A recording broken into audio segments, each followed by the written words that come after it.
We want to tell you as well that tomorrow Washington is going to tackle an SOS from 6 million Americans. And listen to this figure. College students now owe $950 billion in student loans. And that's more than the entire credit card debt in this country.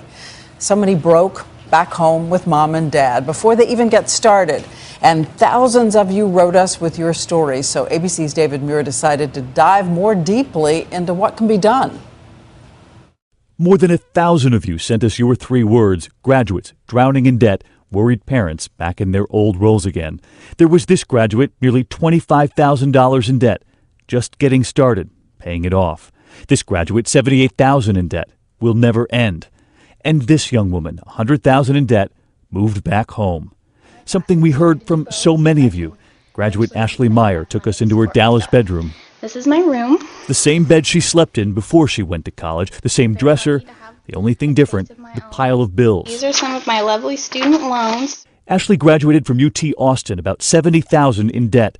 She pays $750 a month, which is why she's back with the family dog. That's Daisy. Back with dad, back with mom, who just like she used to, asks her college grad if she'll be home at a decent hour. So we're going to leave them alone and let them watch the game. Leaving them alone, but still living down the hall. One recent survey of this year's college graduates revealed 85% saying they'd be moving back home. 5.9 million young adults, 25 to 34, now live at home, up 25% in just the last 4 years. You can talk to people in this generation who find themselves in a place they never expected to be, 4, 5, 6 years out of school and back in the bedroom they had in high school. The president and first lady have spoken often of the student loans they both had, still paying them off 9 years into their marriage, until just a few years before he was president. But the amount of student debt in this country is up dramatically, college tuition spiking, just as young graduates are unable to find work to pay it off. You are seeing this tremendous debt which weighs down these young people, especially in an economy like this where so many of them are having trouble getting on those first steps of the escalator and beginning a career. There was 26-year-old Carolyn Riley, who simply said, "Spirit not broken." She too now lives back with her mother and her brother, also a college graduate, who's back home. She's $109,000 in debt.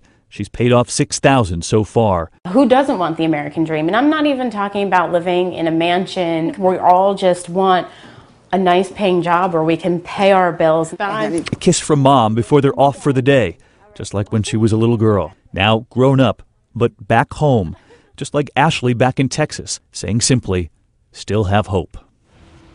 And tonight we are learning more about that SOS Diane mentioned, a new plan from President Obama to help college students reduce their monthly payments, consolidate federal student loans, and lower interest rates. But we're going to crunch the numbers right here tomorrow night and ask the big question, Diane, will it help any of the people you just met there in our report? Will it work? And still having hope. Very moving. Thank you.